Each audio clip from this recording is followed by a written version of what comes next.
Hey guys, welcome or welcome back. Tisha here for another chapter reading of Shattered Dreams. Join me as we begin to listen to chapter 15. Go ahead and like the video as it helps the channel. Verlin's cheesemaking business at Terranates was short-lived. In case I had any problems with my second pregnancy, he decided to move his family back to the LeBaron Ranch where I could be closer to Dr. Hatch. Was the problem her pregnancy, or was it that he wasn't working, like it just didn't work out with the place? Because why would you not want to be in electricity and have money actually coming in? So Charlotte and I moved back to our 3-room house. We resumed our Sunday visits to Spencerville. I just knew Verlin was trying to kill 2 birds with 1 stone by taking us over there. Yes, one bird was Sunday worship, but the other bird was Lucy Spencer. Now 18, attractive, and getting very serious about Verlin. I was 5 months pregnant, unfulfilled, and overwhelmed with loneliness. What is it with these polygamous men always seeking out another wife while one of the wives are pregnant? It happened with the Browns. He did it when he was with Janelle and he got Christine. He did it with Christine and he got the bird. In the Darger book, that guy, Joe, his first wife was pregnant. Well, not his first, because his first and second wife were married on the same day. But the one that's not a twin was pregnant when he got married too, one of those times. It's a bit much. And I could see the inevitable unfolding before my eyes. The thought of sharing Verlin with Lucy sexually tore me to pieces. Her testimony of the gospel and her sweet attitude didn't change my feelings one bit, nor did the horrible fate that had befallen jealous Lucinda have an impact on me anymore. I was coming unglued. Lucy bragged that she had loved Verlin since she was 12, and I fear this might give him reason to love her more than he loved me. Well, he actually wanted to marry her. Y'all, I think that's the girl that he had wanted to marry and she said to wait. Is that the girl? Y'all remind me. Is that the girl that he said, told him that he had to wait because she was supposed to be the 3rd wife? I think it is, but if I'm wrong, correct me down below. Such thoughts were driving me mad. I cried to God that it wasn't fair. She get the sex I was starving for. I even tried to change Verlin's mind. Can't we settle on just 2 wives, I'd ask? Isn't that living the principle? Heavens no, he said. The LDS apostle Herbert C. Kimball had 45 wives. What? Think of the glory he's going to have. This whole situation sounds foolish. That you can't get to the kingdom on your own merits. That it has to be through the marriage of you, a man, and these other people. Yeah, cult-like. I tried to count my blessings. Maybe 3 wives wouldn't be all that bad, but you know he wants more than that. Especially considering we had an eternal kingdom to build. I suppose I would have to give in on that alone. Besides, I couldn't let Lucy be counted worthier than me. I would obey. Still, I felt insulted by the whole affair. In addition to inspiring such animal jealousy in me, Verlin's desire to marry Lucy hurt my pride. I hoped and dared to assume I'd be the one to fully satisfy him, the woman he would not be able to live without. Why did he need anyone else with me around? Girl, he needed more than you when you and Charlotte was around. He already wasn't barely doing certain things with you. So what did you... Okay, I got to remember, she's like 17 or 18. Let me calm down. Let me get back to it. Because he's shown that she's not going to be his favorite. But that's the problem. Because a lot of them try to be. See, this is why I need to stop talking. But Verlin never seemed to consider that possibility. He always aimed at glory, and glory required lots of wives. I felt like I had love to give, but no one to give it to. So I set my sights on my baby. It would love me unconditionally. That's what so many of them do, which is why a lot of them are so connected to their kids, because that's the only way they experience love. I'd be able to hug, caress, and lavish kisses on it. I couldn't wait to have it. At around this time, by the way, I began to see Charlotte in a very different light. How had she been able to let me marry her husband? Was she more converted than I? As difficult as Charlotte was at times, I knew I'd never felt the same kind and intensity of jealousy toward her I now felt toward Lucy. It didn't seem I had a right to. Now I began to compare the way Charlotte treated me with the way I would treat my rival. Though I'd felt her vibes of resentment many times, Charlotte never said a mean word to me. In fact, she'd often been supportive of me. As I look back on it, I especially marveled at her ability to make that new nightgown and send it off with Verlin for my wedding night. If I knew anything at all, I knew I'd never make Lucy a nightgown in which to sleep with my husband. On the other hand, maybe I should. Then I could put a 10-pound padlock on the bottom of it. It was my week to do the cooking. Verlin put his arm lovingly around me while he watched me at the wood stove. I was frying up some beans with a little onion and oil in them to give them a better flavor. Mash them good before you add the cheese, he said. I'm starved. You want to do it? Sorry, but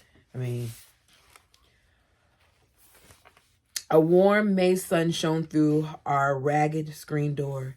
He held me close, kissing my neck and face.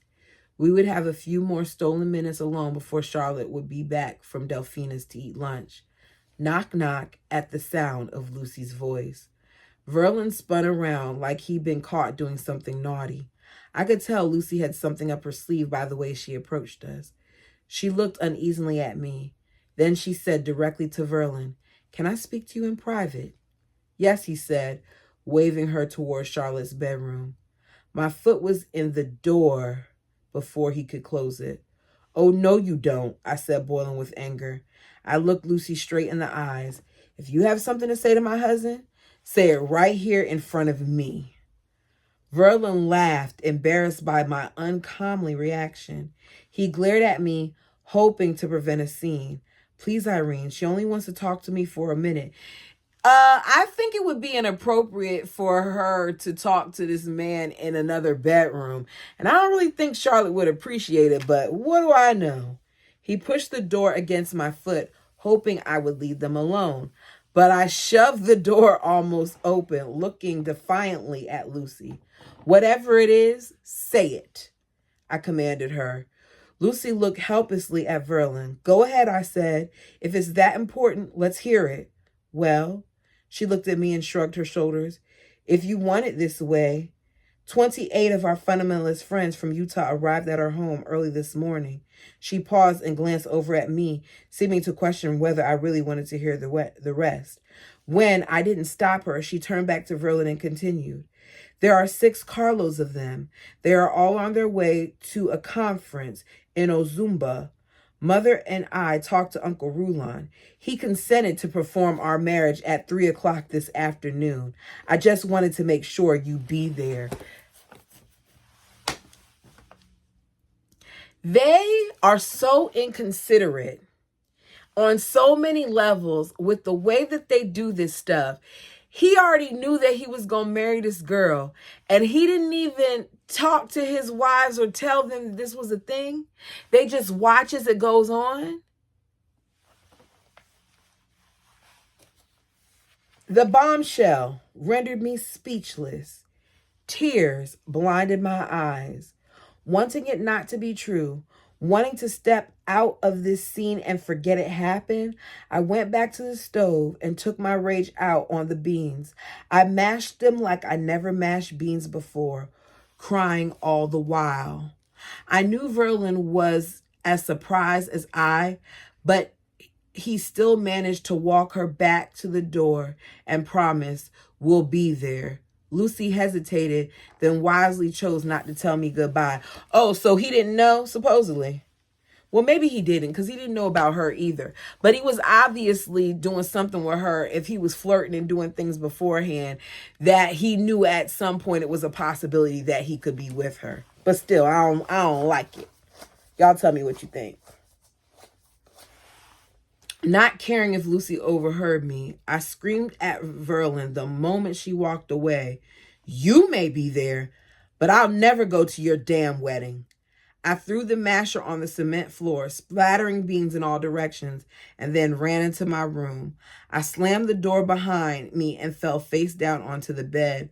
Verlin followed, trying to pull me close to comfort me, but I fought him off. Don't touch me, I ordered. If you marry your true love, you'll never see me again. Please don't be upset with me, he pleaded. I didn't know this was going to happen today. I won't go, Verlin. I won't ever give you another wife. Okay, he didn't know it was going to happen today, but he knew it was going to happen. Like I said, he knew. God will have to send me to hell. I won't do it. I promise, I sobbed hysterically. Irene, this is part of the gospel. God requires it. It's securing your salvation. Please, if you won't do it for that reason, then do it for me. Please, Irene, you should be glad she wants to be a part of our family. It's a sacrifice for Lucy, too. Oh, yes, I blurted out. It'll be a big sacrifice for her to make love to my husband. Shh, shh, shh, he whispered, trying to quiet me down. We could now hear Charlotte moving around out in the kitchen. Get out of my room, I ordered. Verlin was distraught. He grabbed me tighter. I stopped fighting him when I realized he was crying too. We clung together, sobbing in each other's arms. Finally, he spoke. Irene, this is hard on me too. Don't think it doesn't tear me up to see you unhappy. I'd never do it if God hadn't commanded it. God didn't command it. Rulon did. I'm just saying. He sighed. I can't even keep 2 wives content, let alone 3. He looked at his watch. He'd have to be at Lucy's in less than 2 hours, and he still had to break the news to Charlotte. I heard a car stop near the house, and I suspected it was probably someone I knew from Utah. I was mortified. I couldn't let one of those faithful saints see me crying, not for the reason I was crying. I had to be strong. If any of them saw how upset I was, they might think I wasn't celestial material. Aunt Atheline knocked on the outside door of my bedroom. Irene, can I talk to you? She called in through the screen. Aunt Atheline was one of Uncle Rulon's wives. Maybe she would understand how I felt. I begged her to forgive me for the condition she found me in. She put her arms around my pregnant body, holding me like a child while I wept unashamedly. Eventually, Aunt Atheline said to me, the Bible says that obedience is better than sacrifice. Go, Irene. Be brave. Minister unto your husband, because it's all about that. He'll love you more. See? This is what they do. This is what he'll love you more if you willingly give Lucy to him. So, much like the epiphany I had a couple chapters ago, this is why Mary and Janelle and Christine allow for the bird to be in their family. This is why a lot of them do it, because they feel like if they make this big sacrifice, that maybe it will make their husbands love them. But it doesn't. All it does is allow their husbands to get what they want, which is another notch under their belt. Sure, it's hard, but be strong. By doing it, you'll receive a celestial glory. She kissed me lovingly, moving my rumpled golden hair out of my face. He can't help but love you more, she promised. Don't let him down. She hugged me again. I'm depending on you being ready to go in an hour, okay? I politely heard her out. Then I watched her drive off. I respected her too much to let her know I was filled with the devil. As soon as I was certain she was gone, I threw myself back onto my bed and rolled back and forth, weeping uncontrollably. Out loud, I said, I won't go, I won't go, I won't go. If I do, then the host of heaven will have to drag me there. By now, I was trembling and weak from all the crying when Aunt Atheline returned to take us to Lucy's wedding. Charlotte obediently got in the car. Verlin rushed into my bedroom one final time and begged me, please, Irene, let's go. Do it for me. I wanted to hurt him like he hurt me. I won't be a part of it. You can't pay me to go, I said. Verlin knew I meant it. He walked out subdued. I listened to make sure they'd driven away. Then I screamed and beat the bed. I could imagine what people would say about me. Irene doesn't have it in her. She's too jealous. No spirit of the Lord in her. I would be condemned all around. Uncle Rulon might even think I reneged on my promise. Those thoughts were interrupted by a knock at the door, and a man's voice asked, "May I come in?" "If you want to," I said, humiliated that a stranger overheard my tantrum. The man came in and sat on the bed next to my heaving body. He patted my back and said, "Irene, you don't know me. I'm Wade, a friend of the Spencers from Utah. I was on my way to your ranch when I ran into Verlin. He sent me back to get you. Please come. You'll always regret it if you don't." This was surely my last chance to obey God. If I refuse now, I might as well forget about godhood.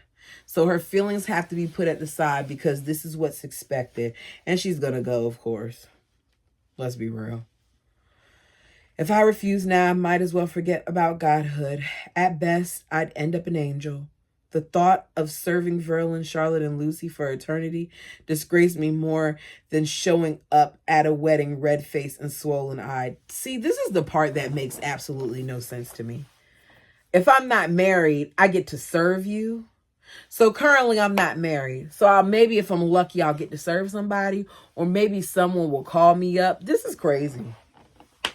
I grabbed a washcloth, wetting it in cold water from the pump. Then I climbed into Wayne's car and leaned back in the front seat beside him, covering my swollen eyes. I would attend my husband's wedding, but when it was over, he would still only have 2 wives because he could count me out. At least, this is the thought that got me to the Spencers without further tears. As soon as we drove up, Verlin snatched open the car door and practically sang to me in his relief. "Irene, I love you so much for this. I knew you'd come through for me." He rushed me over a wooden bridge and past a grape arbor as he prompted, "Hurry, they're waiting for us." We ducked to avoid hitting our heads on a door frame as we entered a cubicle where a small group impatiently awaited us. Uncle Rulon nodded and then folded his hand in front of him. Looking very dignified, he spoke with caution. "We are keeping this marriage a secret. Only Wayne and these few people here in this room know that such a sacred covenant is taking place." He nodded toward Atheline.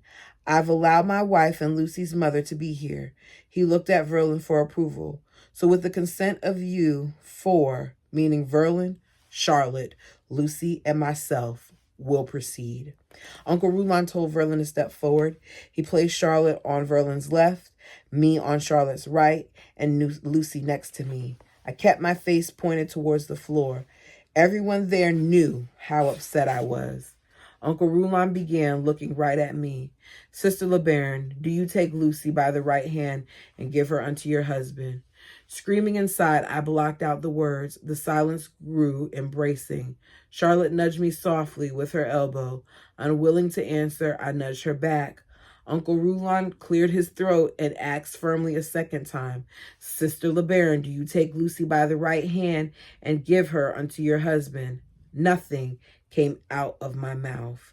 If I placed her hand in his, I knew I'd be giving them permission to. Annoyed, Verlin whispered, "Irene, it's you he's talking to." Uncle Rulon was perturbed. He tried again, and this time he got personal. "Sister Irene, do you take Lucy by the right hand?" I reached over, grabbed her hand, and threw it in his. Everyone but me relaxed then, and the ceremony proceeded. I couldn't hear anything being said.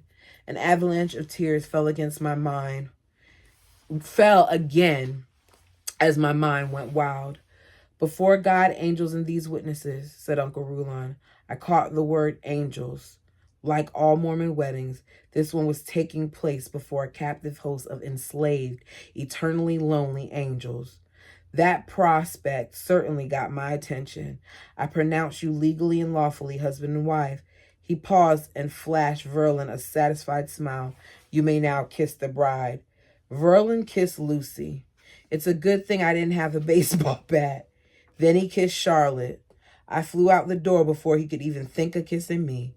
I ran to the small orchard south of the house, tears blinding my way.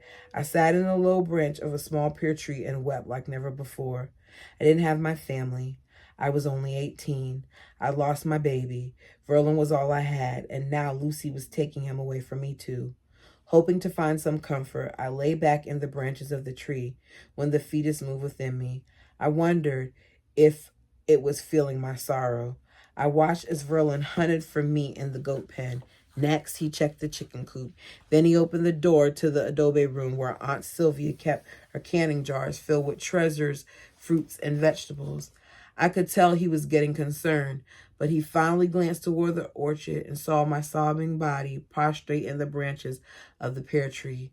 Without a word, he lifted me out and walked me to the car. I didn't speak to him or Charlotte the whole 5 miles home. I wasn't speaking to God either. I was mad at him too. Verlin tried in vain to console me. I left Lucy at her mother's. I'm not even going to sleep with her tonight. He said it like it was a great sacrifice he was making just for me. No, you're not sleeping with her tonight because it's got to be a secret. Because that's what y'all do. Y'all keep it a secret. You ain't sleep with her that night either. Well, wait, you did sleep with her. You just didn't sleep with her.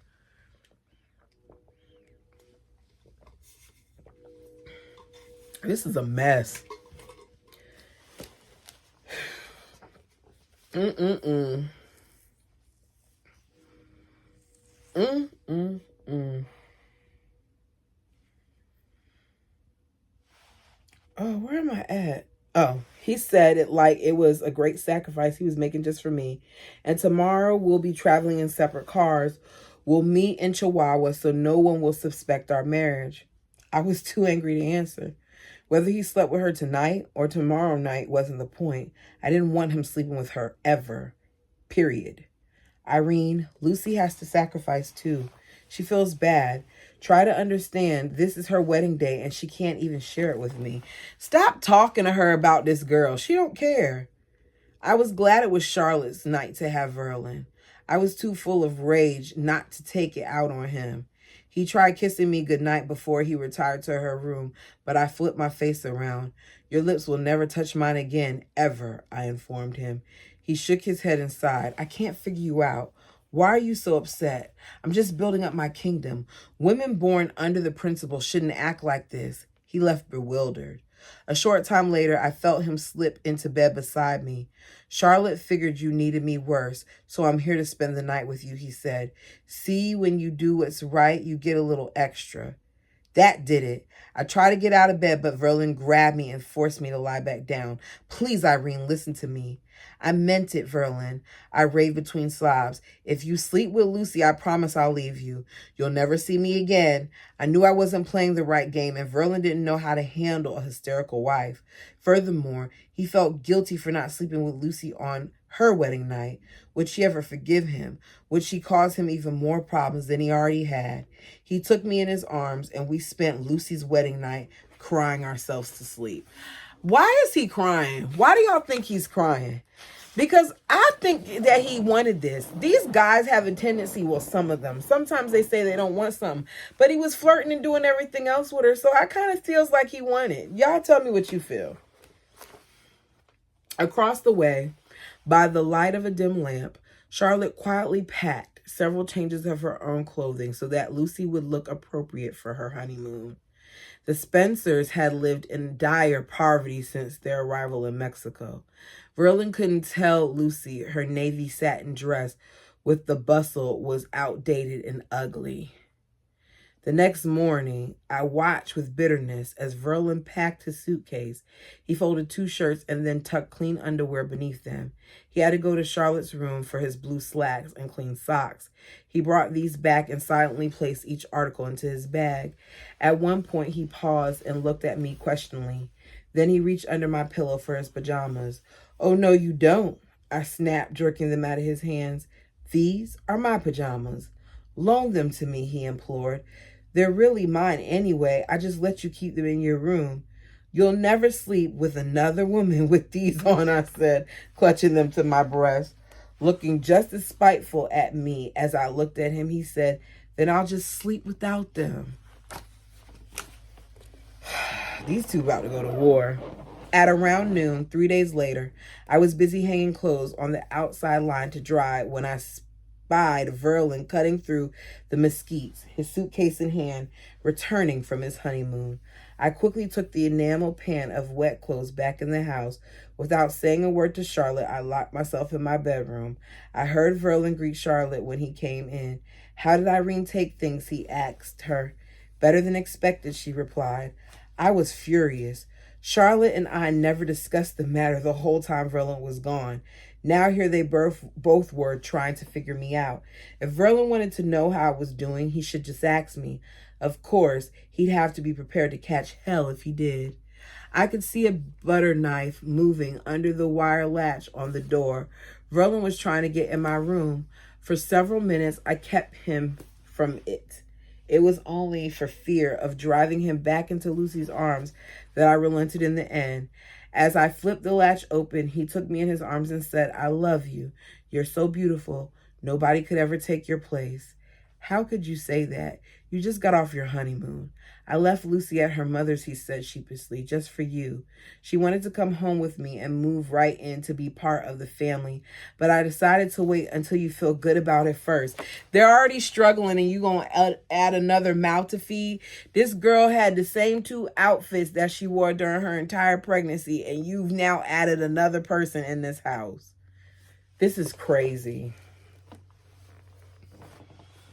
He'd thrown open the door to my indignation. "I'll never feel good about it, Verlin," I said. "Don't you dare bring her here, ever. You hear me? Never." Verlin cringed. "Oh, no. You'll never make it to heaven with that attitude." "Good. I don't want to be around her now. Let her alone throughout eternity.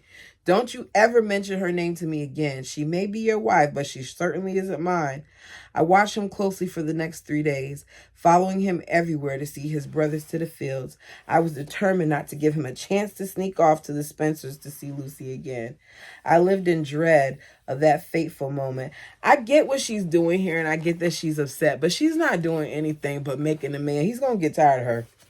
I'm just saying. On the 3rd day, I came upon him shaving at the washstand in the kitchen. I watched as he held his mouth open, cutting his whiskers away. He saw me watching, but he didn't want any trouble, so he shaved on in silence. I was sick inside. I knew what he was up to, but I didn't ask any questions anyway. "Who are you getting all cleaned up for?" "I'm going to catch a ride to go see Lucy," he said, matter-of-factly. I couldn't hold in the tears. "You didn't see me for a week after we got married. It's only been 3 days since you married Lucy. Can't you live without her?" I stomped my feet in rage. Then he had the nerve to say, "You don't want me to treat her like I did you, do you? Besides, the circumstances are different. I feel she needs me." "I need you too," I screamed out. "I'm 4 months pregnant. It's not fair. Please don't go." He changed his shirt, ignoring my pleas, then darted through the mesquites to the main road where he could thumb a ride to Spencerville. These men don't care. These men don't care. Okay, y'all, chapter 16. Let's go. 3 or 4 weeks after Verlin married Lucy, he announced that he and Charlotte were going to go to the States for 2 weeks to visit Aunt Rhea. He wanted me to tend to her kids, Verlin Jr. and 15-month-old Rhea. I agreed willingly until he told me that he wanted Lucy to come and stay with me so I wouldn't be alone. I flatly refused to let her into my house. "Please do it for me. I'll love you. I'll love you.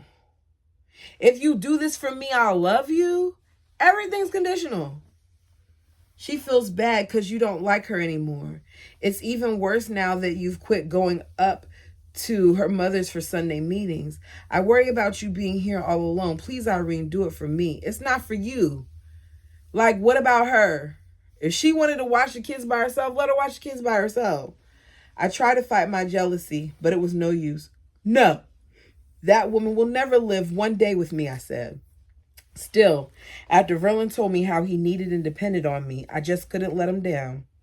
"Please do it for me. That's all it takes. They whine a little bit, lied to you, and then you let them get it," he said again and again. He knew just how to get to me. I finally gave in, but I made sure he knew I wasn't accepting her.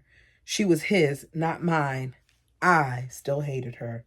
By the time Lucy showed up, Verlin had thoroughly warned her about my temper and coached her on exactly what she shouldn't say to me. He told her not to mention their marriage, their honeymoon, and for heaven's sake, she should not admit to being pregnant.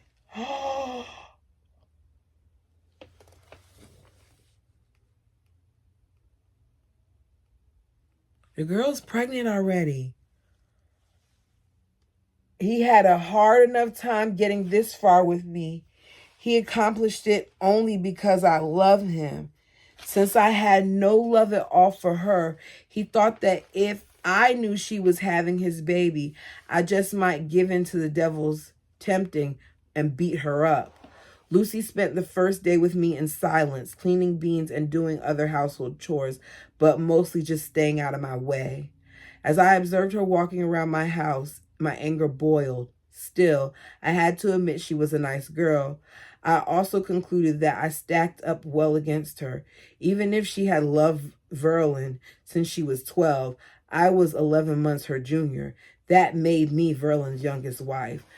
Crazy thing is, you're doing the comparison game, but she gonna end up having to like her or tolerate her at some point. This is all probably a part of his plan. I was plenty nervous about sleeping alone with no man in the house to protect us, but I wasn't about to let Lucy into my bed. That was the only private thing I had. I've been forced to share my husband and even his pajamas, but I'd be damned before I'd ever let another wife into my bed. So Lucy slept in Charlotte's bedroom and tended her two younger children. On the second morning, I decided to be upfront with Lucy. She knew I was mad, so why not tell her exactly how I felt? Maybe if she knew how bad I really hurt, she'd forget any ideas she might have about moving in with me. I started in on her, but before I could get very far, I broke down and cried. Oddly, this freed us to talk about almost everything I was struggling with regarding her, everything except sex. I couldn't deal with that. I would never accept her and Verlin having sex, and I certainly didn't want to hear about it. I just wanted to know one thing. Was she keeping the rules? During the 2 weeks she spent with me, Lucy taught me how to sew. We tore apart pants, one belonging to our late father-in-law, whom I'd never met. She helped me cut out and sew overalls for little Verlin Jr. I made him 5 pair, improving on each one. We cut all the cloth scraps into small pieces for the outhouse since toilet paper was a luxury we'd never been able to afford. Before long, I realized we developed a bit of a friendship, which was what the intention was. And once she went back to her mother's house, I was certain we would become better friends. Verlin and Charlotte arrived unexpectedly at 4 a.m, so Charlotte crawled into her bed with Lucy. Verlin slipped into bed beside me. He was too excited to sleep, so we talked for the 2 hours till sunup. He couldn't have been nicer and more understanding. He let me know I was his main concern, that my happiness came first, but he was going to have to ask a big favor for me. Just say yes, and I'll love you forever, he said. Why is everything always, if you let me do what I want, then I'll love you forever? Just love her forever because you're supposed to love her forever. Okay, as long as it doesn't concern Lucy. There was dead silence. Then he tried again. Irene, please let Lucy stay here and live with us. I'm her husband too, and she needs to feel accepted. No, I said firmly. You're just getting her in here little by little, thinking that I'll go along with it. I will not live with her, and if you can't live without her, then find me one room by myself somewhere, and I'll gladly move out. He shook his head. Our family needs to become united. Can't you just start by liking her? You don't need to love her. Will you let her stay if she promises to never come into your bedroom? Hell, where are you going to put her, damn it? It's not fair. Don't you swear at me, young lady, he warned. I continue. We only have 3 rooms. Charlotte has her bedroom. I have mine. Do you want to put her in the kitchen, Verlin? You know that we use that room to sew, make quilts, shuck corn, and clean beans. On cold days, we scrub our dirty clothes in there. Please, Irene, I'll love you forever. He lavished kisses on me, as usual, hoping his affection would change my feelings. It didn't. But I gave in anyway. Of course you did. The polygamous gospel demanded my strict obedience. Still, I made it clear I was only doing this for him. He was never to bring her into my room, or they would both be sorry. Verlin knew he'd have hell to pay if he called those 2 hours he spent with me my night. So early that morning, he announced that he spent the night with me, the next night with Lucy, and the third night with Charlotte. After that, each of us would have every third night. He'd be fair, show no favoritism. Of course, favoritism was exactly what each of us wanted, but we went along with it for the sake of unity. And so Verlin would love us better, and we might win some favoritism from him after all. Because after all of them are trying to get him to love them better. So everybody's going to try to do their best to make sure that they get his favor. It's a game. That's the game I guess Cody talks about. As angry as they made me, I remember his recent words to me. See, when you do what's right, you get a little extra. Like she's a kid who's being rewarded. Ignoring our deal, Verlin tried to persuade me to sleep with Charlotte so he and Lucy could use my bed on her night with him. See how quickly he's supposed to alternate. And he promised that he would not use her room. And now you want to use her room. This is crazy. I couldn't believe it. I broke into tears at such a contemplatable idea. You won't desecrate my bed with that woman in it, I yelled. Shh, shh, he said. He knew he pushed me too far. Then will you let Charlotte sleep with you, he asked. We had no sofa, and we used the kitchen as our main living quarter. Just as I said, there was nowhere else for them to go. I truly wanted to be a good wife, so after I told Verlin exactly how I thought about it, I gave in as I always did. It was certainly the lesser of the two evils. Verlin gave me to choose between. It was settled. Charlotte would sleep with me on Lucy's night, and Lucy would sleep with me on Charlotte's night. This is crazy. This is crazy. You don't even have your own space. So the bed that I lay in with my husband one night, then the girl's gonna come into my bed the next night. I don't like that. A week before Leah's first birthday, Verlin surprised me with a sack of cement. What's so special about that? He took an oblong wooden soapbox, lined it with heavy paper, and placed 2 empty quart-sized juice cans in the upper corners to create a sculpture design. Then he poured in the wet cement and wrote, oh, his daughter, Leah LeBurn, born August 7th, 1954, and died August 7th, 1954. I showed you guys that the picture. So now we know it was done a year before, right? A week before the year of her birth. When it dried solid, he removed the box and the cans. We now had a headstone for her grave.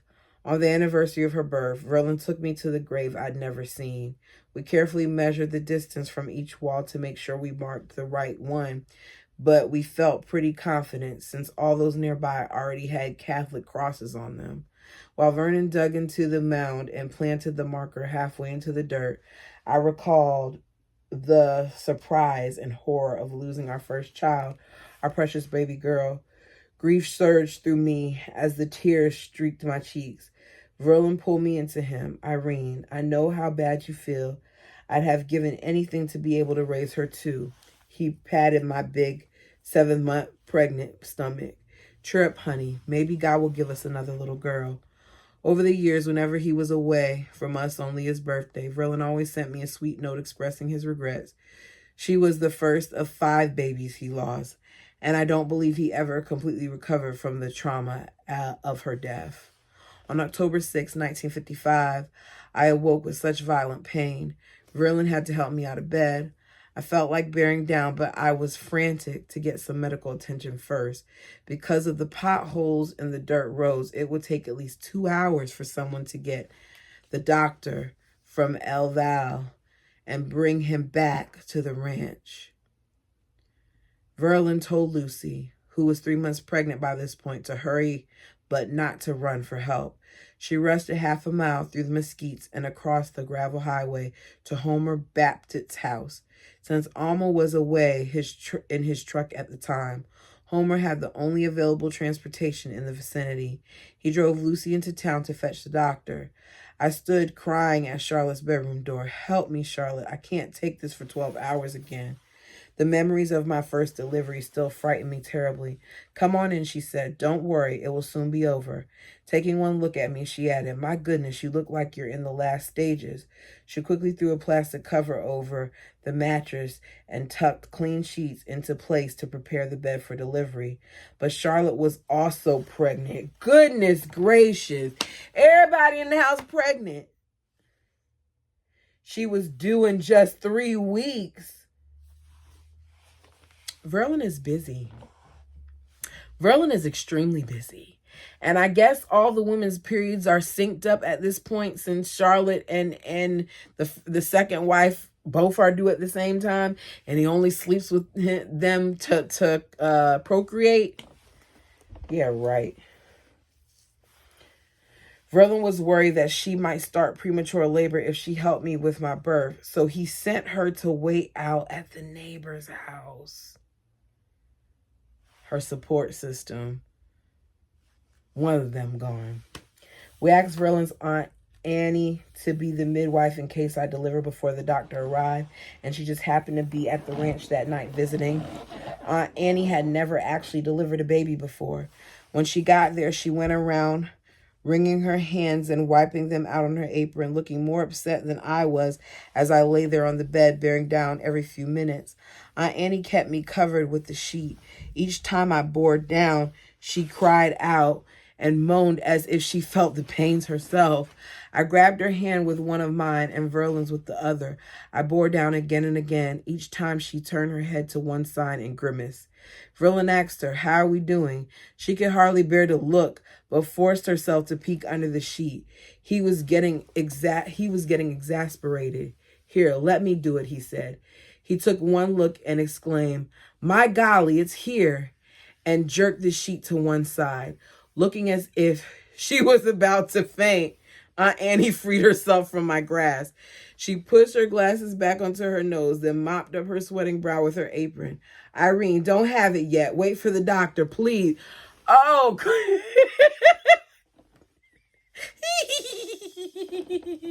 the person who's supposed to help you with your birth is over here scared for you to have a baby. "Please, oh heavens, it's coming out," she sputtered. Verlin took both hands and I pushed again. My water broke, covering her face now. I'm sorry, I'm getting the visual. Annie peered out through her fingers and saw the baby's head beginning to crown. She screamed out, "Wait, Irene, wait. The baby is too big. Oh, please, God, do something quick," she wailed, flopping down on the bed next to me.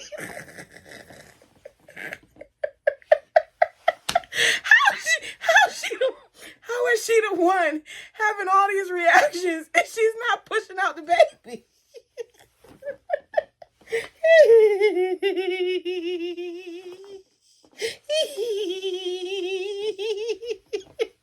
I'm sorry. Verlin could see she was too upset to be of any help, and he knew the doctor would never make it either. Since he had been present at both of Charlotte's deliveries, he figured he could handle things himself in a pinch. He ordered Aunt Annie to get up and get down to the foot of the bed. Then he handed her an open bottle of olive oil. He shoved 2 pillows under my shoulders so that I was almost sitting up. I bore down again, and the head really did begin to crown this time. Verlin yelled at Aunt Annie to pour the oil freely on the bulging head so I wouldn't tear. I panted, and Aunt Annie shrieked, "Stop it! Stop it! Stop it!" Verlin took me in his arms. "Don't listen to her," he whispered. "You push, and I'll push, okay?" He quickly shoved his folded hanky between my teeth. "Bite this and give one big push." Well, I went wild. I spit out the hanky and bit Verlin on the shoulder. He screamed and out popped the baby's head. One more push and it was all over. I now had a beautiful baby girl. When Verlin saw her dark hair, he teased, "I guess I'll have to fire Pancho, the young Mexican who chopped our wood." Aunt Annie's nerves were shot. She sat in the rocking chair and cried. "You take over, Verlin. I can't cut the cord. Oh my, oh my." She held her head in her hands. "Stop that little thing from crying." Aunt Annie is going through it. She slumped down in the chair with her head on the back of her rocker. "Irene, you had no right to do this to me." She whimpered. I looked at the precious baby on my tummy. I asked Verlin to show me his watch. I delivered her 50 minutes after my very first pain. Maybe having babies wasn't too horrible after all. Verlin looked at the time. "Too bad you didn't wait 5 more minutes. She would have been born on your sister Donna's birthday." "I'm naming her Donna anyway," I said. "She'll be glad to have a namesake." Verlin left me with Aunt Annie just long enough to run next door to get Charlotte. He needed her help now. The two of them cleaned and dressed the baby. Lucy came in about that time with the town doctor. They missed the delivery by 20 minutes. I still couldn't understand much Spanish, but I caught the gist of what was being said. Dr. Meadows was amazed to see Verlin with 3 wives living in the same house. Why his wife would not only kill him, she killed the other women as well. She had almost gone out of her mind when she recently surmised he had a mistress. Before he left, Verlin paid him $10 for checking the afterbirth and seeing that I was okay. After the doctor left, Verlin offered to pay Aunt Annie as well, but she gestured no with her hand. She better have, because she didn't do anything. However, I do think you should pay Irene. Anyone that brave deserves $20. I had to agree, except I thought my bravery was worth lots more than $20. And that's how we'll end it. Sorry I laughed so much, y'all, but that was funny because she does such a great job describing this. I can picture all these little things, and I don't know why I'm picturing an older lady like sitting there with glasses on her face and hollering and screaming, and she's plopping on the bed like she's doing the work and making the sounds and all of it. Great movie moment. You all let me know what you thought of this chapter. Until next time.